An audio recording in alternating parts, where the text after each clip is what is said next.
हाँ, सो अब आगे हम देखते हैं कि ये जो ओवरलैपिंग हो रहा है वो कैसे हो रहा है।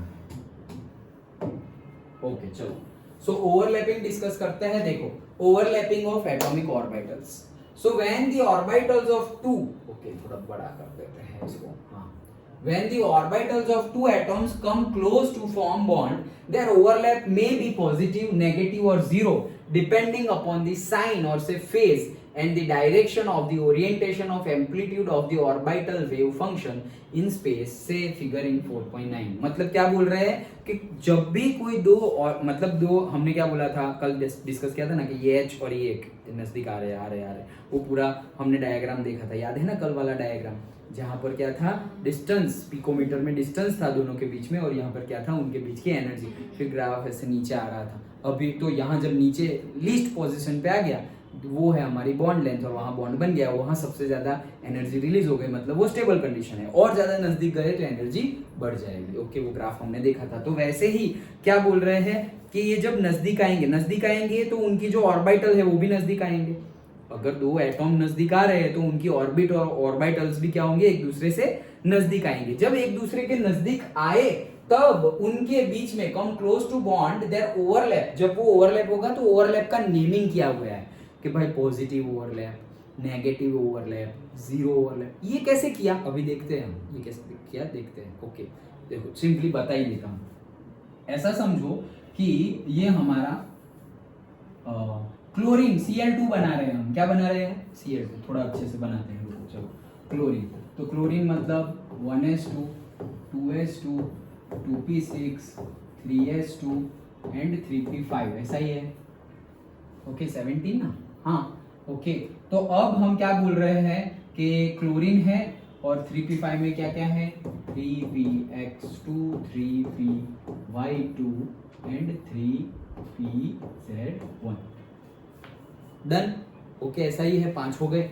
सो ये हमारा क्लोरीन है, और दूसरा क्लोरीन भी ऐसे ही है। सो क्लोरीन है हमारा, ये क्लोरीन, और ये दूसरा क्लोरीन, ये क्लोरीन है। अब क्लोरीन की सपोज ये वैलेंस शेल में ऑर्बिटल है ऐसे p, ऐसे, और यहां ये क्लोरीन की भी वैलेंस शेल में ऑर्बिटल है ऐसे। डन। ओके, जब नजदीक आ जाएंगे, ये तो बहुत अंदर नजदीक घुस जाएंगे और अंदर। सो इतने नजदीक आ गए तो क्या बोल रहे हैं कि ये जो, इसको अब जूम कर रहा हूं मैं, तो इसको जूम कर रहा हूं तो मतलब कैसे, ऐसे बता रहा हूं।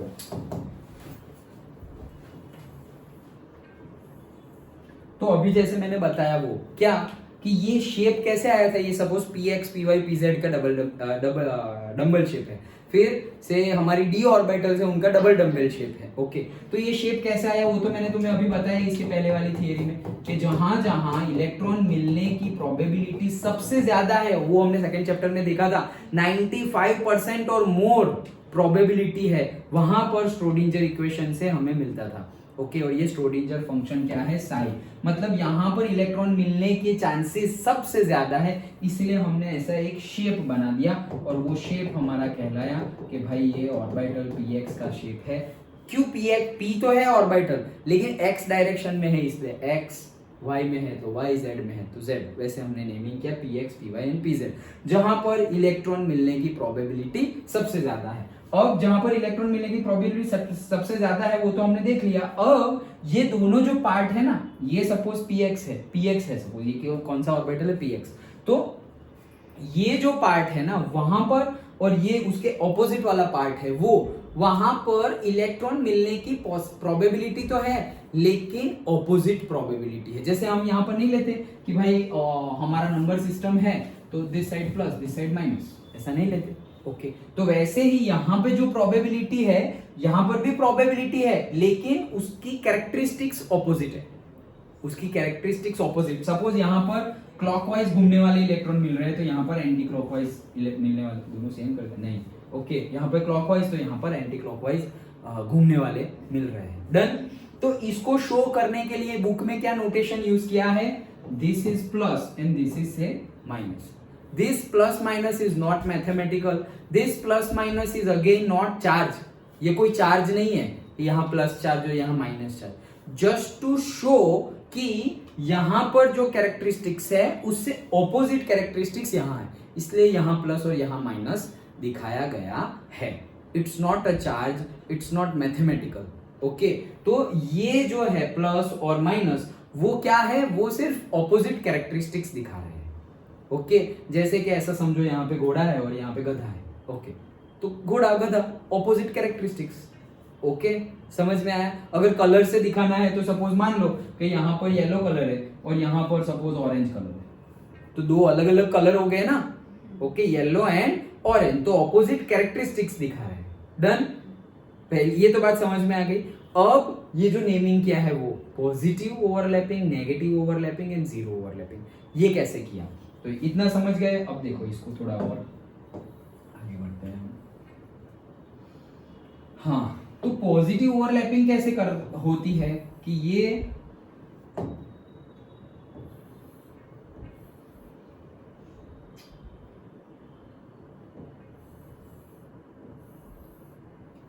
अब ऐसा समझो कि ये जो कैरेक्टरिस्टिक्स थी ना, तो ऐसा समझो ये येलो कलर है और ये ऑरेंज कलर है, और यहाँ पर भी पी मतलब Cl2, तो यहाँ पे देखो PZ है तो यहाँ पर भी PZ ही आएगा। ओके, तो ये येलो है और सपोज ये भी येलो है और ये ऑरेंज है, ऑपोजिट कैरेक्टरिस्टिक्स। देखो जहां पे ओवरलैपिंग हुई वो दोनों सेम है, ये भी येलो ये भी येलो, तो जहां पे ऐसे दोनों सेम हो that is positive overlapping. Same हो तो, इसलिए मैंने प्लस माइनस नहीं लिखा, क्योंकि तुम प्लस माइनस को साइन देख लोगे, साइन है ही नहीं वो। ओके, तो येलो येलो, तो ये क्या हो गया, पॉजिटिव ओवरलैपिंग। नेगेटिव ओवरलैपिंग करें तो ये येलो यहाँ ऑरेंज और यहाँ पे येलो, तो ये हो गया नेगेटिव ओवरलैपिंग। देन ऑपोजिट हो तो नेगेटिव ओवरलैपिंग। फिर सपोज यहां पर ऐसे भी हम कर सकते हैं, क्या, सपोज ये ऑरेंज ये येलो। ओके, तो ये क्या हो गया आगे, पॉजिटिव ओवरलैपिंग। डन। ओके, फिर वैसे कुछ भी किया हो, कितना खराब प्रश्न है। ओके, ये S और ये दूसरा S, तो यहां पर मैंने ले लिया प्लस और यहां पर ले लिया प्लस, तो ये कौन सी ओवरलैपिंग हुई, पॉजिटिव ओवरलैपिंग। यस, ये S ये दूसरा S, ये दूसरा S, ये नेगेटिव ये नेगेटिव, ये कौन सी ओवरलैपिंग हुई, पॉजिटिव ही हुई। ये साइन है ही नहीं, इसलिए तो मैंने पहले ही बताया, plus minus is not indicative, sign नहीं है ये, और मैथ्स भी नहीं है। यहाँ पे सिर्फ ऑपोजिट साइन है। ऑपोजिट साइन मतलब जो फेज जो कैरेक्टरिस्टिक्स है वो ऑपोजिट है। ओके, तो सेम सेम आ जाए, सेम सेम तो पॉजिटिव, और अलग अलग आ जाए तो नेगेटिव। डन। और एक होता है क्या, नेमिंग दिया है जीरो, तो जीरो कैसे होता है, सपोज ये मेरा p ऑर्बिटल है। ओके, pz है, सपोज ये दिस इज pz, और यहाँ पे ओवरलैपिंग किसके साथ हुई, से s ऑर्बिटल के साथ हुई।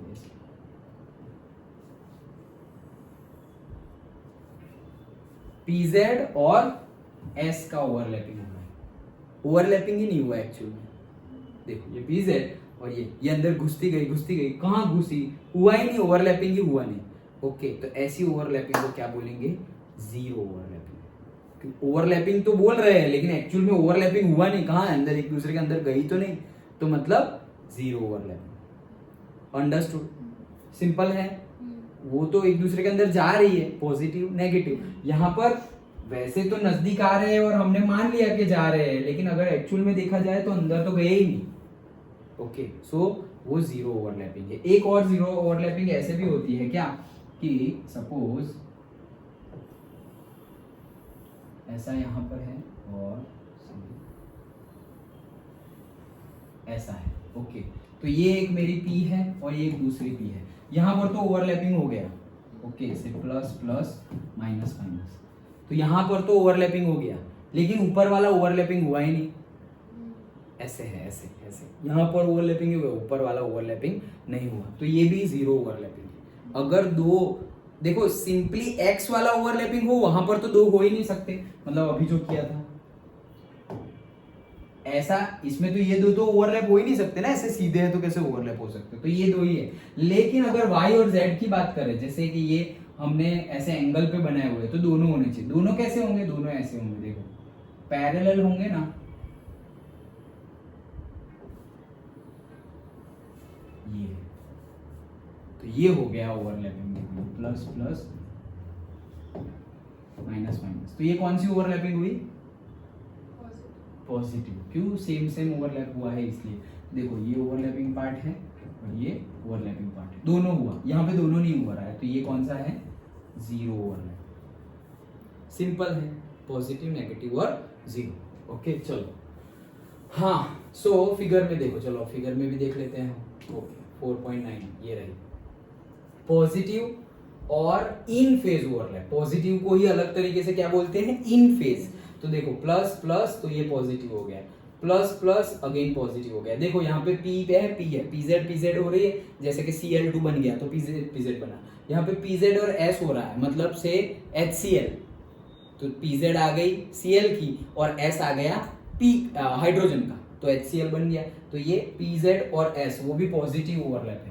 नेगेटिव और out, in phase and out of phase. So out of phase overlap, तो positive negative, negative positive, done. Okay again यहाँ पे आ रहे हैं, देखो पैरेलली जब होता है, अभी जैसे हमने ड्रॉ किया पॉजिटिव पॉजिटिव नेगेटिव नेगेटिव, तो वो पॉजिटिव हो गया। पॉजिटिव नेगेटिव नेगेटिव पॉजिटिव, तो वो नेगेटिव हो गया। ये देखो x में इन्होंने x डायरेक्शन ऐसे वर्टिकल लिया हुआ है। ओके सो जो बाहर निकल रहा है वो डायरेक्शन कौन सा लिया हुआ है? y। और जो ऐसे सीधा है हमारा जो x है वो उनका क्या है? z। ओके तो ये देखो उनका z कहाँ गया? ये रहा, देखो ऐसे ये z वाला है ना, ये सीधी लाइन है, मतलब ये z है, दिस इज z। फिर ये देखो वर्टिकल है वो x है, तो मतलब दिस इज x। और जो बाहर निकल रहा है वो 2D में बाहर निकलने वाला कैसे ड्रॉ करेंगे? तो इंक्लाइन ड्रॉ कर रहे हैं, वो क्या है? y है। तो ये z है, फिर कहाँ गया ये वर्टिकल, तो px px, और ये इंक्लाइन तो py py। तो ये भी पॉजिटिव, ये नेगेटिव, ये भी नेगेटिव। सिंपल, समझ में आ गई फिगर? ओके तो ये भी पूछते हैं बोर्ड में। ओके और एक एक मार्क में पूछेंगे कि draw. Okay positive overlapping, negative overlapping draw करो आउट ऑफ फेज। अभी ये रही दूसरी जीरो ओवरलैप, तो देखो ऐसे ओके कि ये ऐसे अंदर गई लेकिन एक्चुअली अंदर गई नहीं, और अगर थोड़ा बहुत ऐसे अंदर दिखा भी दे कि ऐसे अंदर थोड़ा गया है, फिर भी वो क्या है? जीरो ओवरलैपिंग ही है। और ऐसे यहाँ पर, तो ये सपोज ऐसे ओवरलैप इन्होंने नहीं देखा है, लेकिन जैसे हमने दिखाया था ना अभी, ऐसे ओवरलैपिंग हो गया लेकिन एक ही साइड हुआ, दूसरा हुआ नहीं, तो वो कहलाएगा क्या? Zero overlap. Done. Okay so ये दोनों जीरो ओवरलैप है और बाकी पॉजिटिव और नेगेटिव। सिंपल है, चलो आगे बढ़ते हैं। So positive and negative sign on boundary surface diagram in the figure shows the sign or the phase of the orbital wave function and are not related to charge। वही है, कोई charge है नहीं, वेव फंक्शन शो कर रहा है कि यहाँ पे एक particular type of wave function है। जैसे कि वेव फंक्शन को हम कैसे डिफाइन करते थे? तो वेव फंक्शन हम ऐसे ऐसे ऐसे ऐसे ऐसे डिफाइन करते थे, यहाँ पे पॉजिटिव, यहाँ पे नेगेटिव, पॉजिटिव नेगेटिव। तो ये पॉजिटिव नेगेटिव क्या है? ये नीचे है इसलिए नेगेटिव, ऐसा नहीं। यहाँ पे जो प्रॉपर्टी मिल रही है उससे ऑपोजिट प्रॉपर्टी ये मिल रही है। तो वो जो हम लेते थे ना, ओके पॉजिटिव एंड नेगेटिव, मतलब ये ऊपर वाला पार्ट से लेके यहाँ तक का ये वेवलेंथ लेते थे। ओके और दूसरी कौन सी वेवलेंथ? यहाँ से लेके ये जो दूसरा आएगा, ओके वो पूरी वैली टाइप बनता है वो। Okay crest and drop. Okay तो वही है पॉजिटिव नेगेटिव। इट्स नॉट, ये साइन तो है लेकिन साइन चार्ज शो कर रहा नहीं है। ओके वही चीज यहाँ पर बता रहे हैं। ओके चलो, हाँ so orbital forming bond should have same sign and orientation in same. तो सेम साइन होनी चाहिए पॉजिटिव के लिए। This is called positive overlap. Various overlaps of s and p orbitals are depicted, जो हमने अभी देख लिए हैं। The criterion of overlap as the main factor for the formation of covalent bonds applies uniformly to the homonuclear or heteronuclear diatomic molecules and polyatomic molecules। जैसे हमने discuss किया वही सब है। Okay, then we know that the shapes of CH4, NH3 and H2O molecules are CH4 का tetrahedral होता है, NH3 का पिरामिडल होता है और H2O का बेंट होता है। Okay, respectively. It would be therefore interesting to use VB theory to find out these geometrical shapes can be explained in terms of orbital overlaps। तो उनमें कैसे ऑर्बिटल ओवरलैपिंग कैसे होगी? हमने देखा ना इससे पहले वाली थियरी में कि क्यों सब में अलग अलग एंगल आया, वो क्यों का आंसर अभी मिलेगा। देखो let us find let us first consider the CH4 methane molecule. The electronic configuration लिखनी पड़ेगी हमें। ओके तो देखो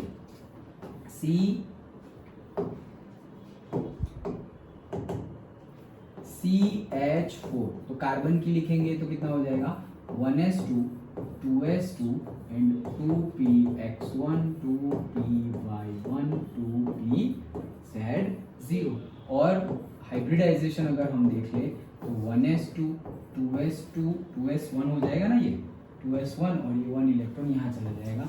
देखो ये यहाँ चला जाएगा, हर बार जरूरी नहीं है कि जाएगा भी और नहीं भी जाएगा। Okay so 2px1 2py1 and 2pz1 तो इनके बीच में हो रहा है हाइब्रिडाइजेशन। सो वही है, देखो क्या है इन्होंने लिखा हुआ है कार्बन के लिए helium 2s2 2p2 which in the excited state becomes 2x1 2py1 2px1 and 2pz1.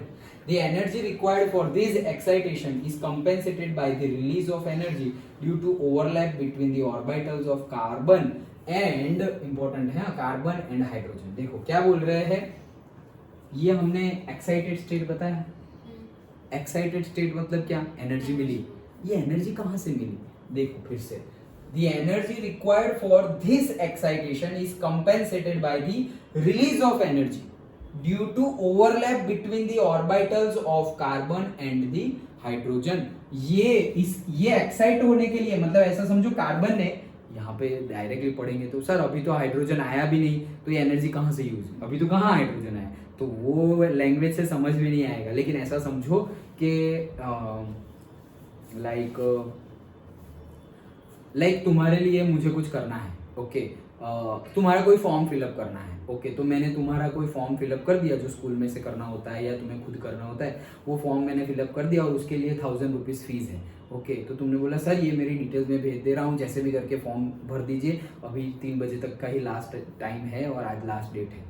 Okay तो मैं बैठा और सारा फॉर्म फिलअप कर दिया और पैसे वैसे भी मैंने अपने हिसाब से अपने ही पैसे खर्च करके भी तुम्हें पैसे मांगू, तुम्हारा तुम स्कैनर भेजोगे, ऑनलाइन भेजोगे, मम्मी है पापा है, नेट नहीं चल रहा है, वो बाद में भेजना तुम फीस। मैंने ऐसे करके मेरे पैसे ही डाल के मैंने फॉर्म फिलअप कर दिया। ओके फॉर्म फिलअप हो गया, तुम्हारा काम हो गया। अब मैंने तुम्हें प्रिंट आउट भेज दिए वो, और फिर तुमने मुझे वो पैसे, सर वो आपने फॉर्म भरा था ना वो पैसे ये रहे, तो तुमने मुझे दे दिए। तो मतलब मेरे तो पैसे गए नहीं ना, मैं एक्साइट हुआ मतलब मैंने फॉर्म फिलअप किया, उसके लिए एनर्जी खर्च हुई। अब देखो मेरे पैसे खर्च हुए, मैंने फॉर्म फिलअप किया तो मेरे पैसे खर्च हुए, और फिर फॉर्म फिलअप हो गया तो तुमने वापस पैसे मुझे दे दिए। तो हो क्या रहा है एक्चुअली, मैंने खुद की, कार्बन ने खुद की एनर्जी यूज की, खुद की ही एनर्जी यूज कर दी और हाइब्रिडाइजेशन कर लिया, एक्साइटेड स्टेट में चला गया, और एक्साइटेड स्टेट में गया तो हाइब्रिडाइजेशन हो गया, डन। खुद की एनर्जी यूज करके एक्साइटेड स्टेट में गया और हाइब्रिडाइजेशन किया, मतलब उसकी एनर्जी थोड़ी यूज हो गई। लेकिन जब हाइड्रोजन नजदीक आ रहा है 1s1 ओके 1s1 तो वो कार्बन के साथ ये जब CH4 बनेगा तो ये जो हाइड्रोजन नजदीक आ रहा है, तो हमने कल ही देखा था 2 हाइड्रोजन मॉलिक्यूल एक दूसरे से नजदीक आ रहे थे, उनकी एनर्जी कम हो रही थी। क्यों? क्योंकि वो लोग एनर्जी क्या कर रहे थे, रिलीज कर रहे थे। तो ये भी हाइड्रोजन जब नजदीक आएंगे तो यहां से एनर्जी क्या होगी, रिलीज होगी, और वही एनर्जी कौन ले लेगा, कार्बन। अरे एनर्जी मिल रही ना, लाओ, मेरी पहले खर्च हो गई थी, डन। समझ में आया? तो कार्बन ने जो एनर्जी यूज की थी एक्साइट होने, हाइब्रिडाइजेशन करने के लिए, एक्साइट होने के लिए, वही एनर्जी जब हाइड्रोजन नजदीक आ रहा है तो एनर्जी रिलीज होगी, वही एनर्जी उसने कंपेंसेट कर ली। मेरा जो खर्चा हो गया था वो मेरा अभी कंपेंसेट हो गया है, डन। ओके समझ में आ गया? तो वही सेंटेंस में ये कहना चाह रहे हैं। अच्छा चलो सर, हाँ, जितनी हाइड्रोजन रिलीज करेगा उतनी कार्बन पर मिलेगी, वो जरूरी नहीं है। हाँ वो जरूरी नहीं है, मतलब जनरली क्या होता है, जो रिलीज हो रही है ये एक्साइट होने के लिए ज्यादा एनर्जी की जरूरत नहीं होती, तो जो हाइड्रोजन से मिलने वाली है ना वो ज्यादा ही होगी, कम नहीं होगी। ज्यादा होगी तो क्या, दूसरी चली जाएगी एटमॉस्फेयर में, डन। ओके दूसरी चली जाएगी, और दूसरी जो एटमॉस्फेयर में चली जाएगी वो इकट्ठा होगी, मतलब यहां से सपोज ऐसा समझो कि इसको कार्बन को एक्साइट होने के लिए सिर्फ से 3 जूल एनर्जी रिक्वायर्ड थी। कितनी? 3 जूल एक्साइट होने के लिए, वो उसने यूज कर ली, तो अब उसको वो 3 ले लेगा। ये जब नजदीक आ रहे हैं तो वो सब लोग 3 जूल रिलीज कर रहे हैं, सब लोग, तो सारे 3 जूल रिलीज कर रहे हैं, मतलब क्या? 12 जूल रिलीज हो रही है।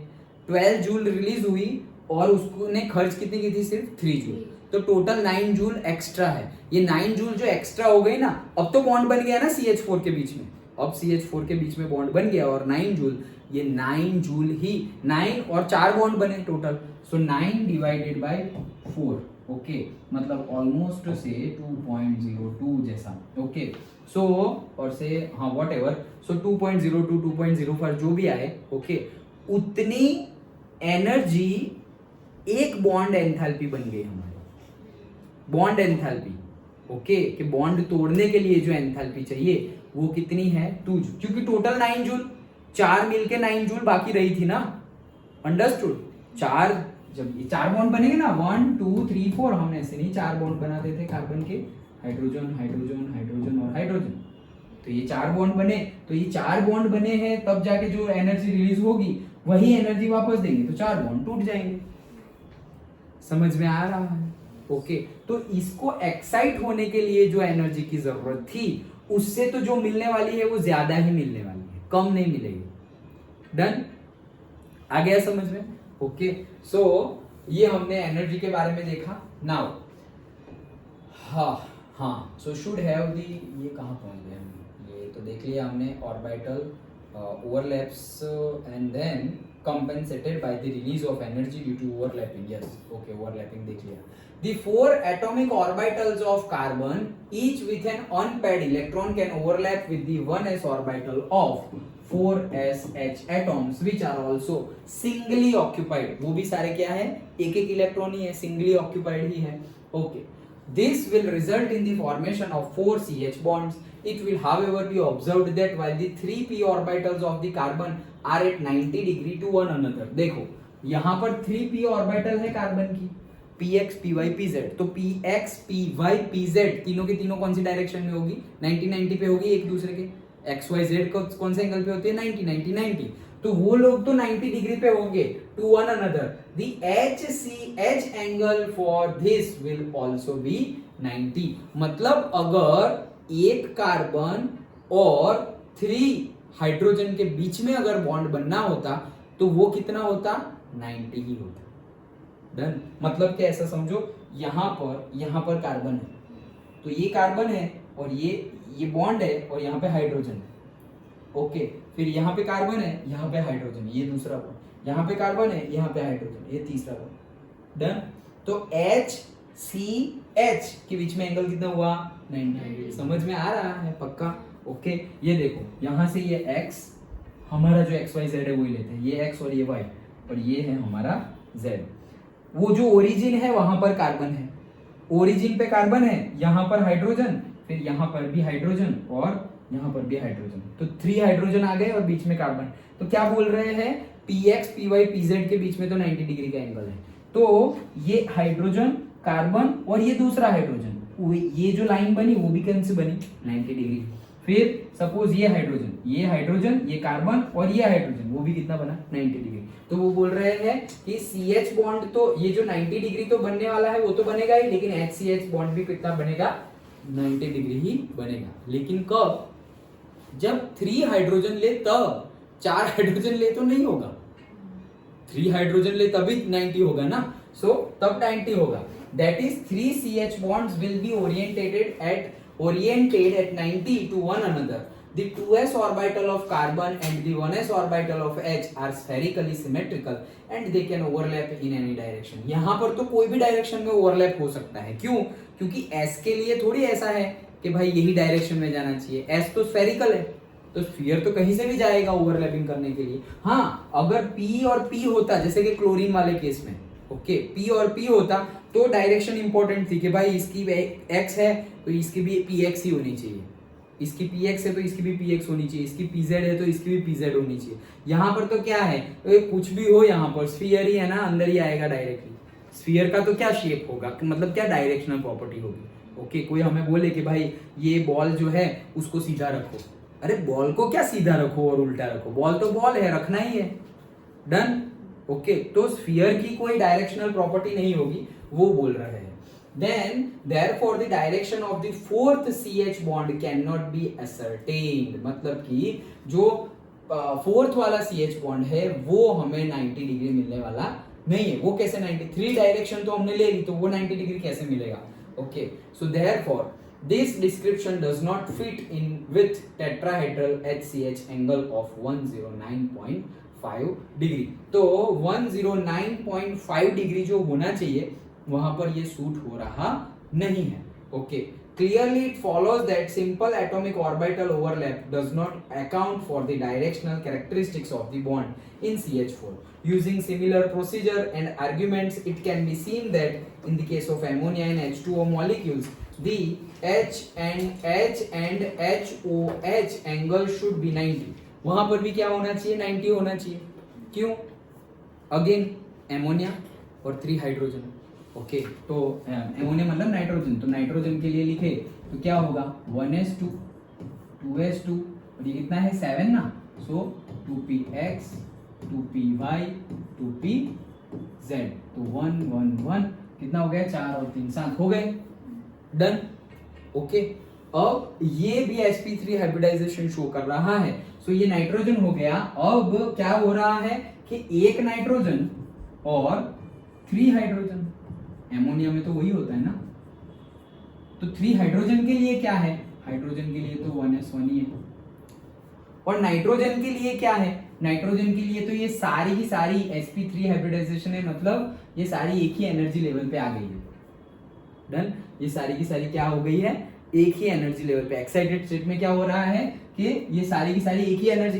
हाइब्रिडाइजेशन तो कल हमने डिस्कस किया, तो हाइब्रिडाइजेशन होगा तो सभी के नेमिंग सेम हो जाएंगे, सभी के शेप सेम हो जाएंगे, सभी की एनर्जी भी क्या हो जाएगी? सेम हो जाएगी। तो सब कुछ सेम हो गया, तो अब क्या है? अभी भी हमारे पास है क्या? जैसे हमने बोला ना कि एक कार्बन और 3 हाइड्रोजन के बीच में अभी जैसे हमने डिस्कस किया 90 90 90 बनना चाहिए, तो यहाँ वहां पर तो चौथा हाइड्रोजन था, यहाँ पर तो चौथा हाइड्रोजन है ही नहीं, तो यहाँ पर तो नाइट्रोजन हाइड्रोजन हाइड्रोजन और हाइड्रोजन 3 ही है। ओके फिर भी एंगल सही आ रहा नहीं है, तो वही चीज बोल रहे हैं। और HOH में भी 90 होना चाहिए। ओके HOH में तो 3 ही है भाई, तो यहाँ पे बीच में वो लगा दिया, यहाँ पे H लगा दिया, यहाँ पे H लगा दिया, हो गया ना HOH 90 डिग्री आना चाहिए, लेकिन आता नहीं है। वो क्यों नहीं आता? वो VSEPR के अकॉर्डिंगली नहीं आता कि वहां पर रिपल्शन हो रहा है। तो ये क्यों? यहाँ पर भी इलेक्ट्रॉन पेयर है, यहाँ पर भी इलेक्ट्रॉन पेयर है, तो इतने नजदीक क्यों रहेंगे भाई?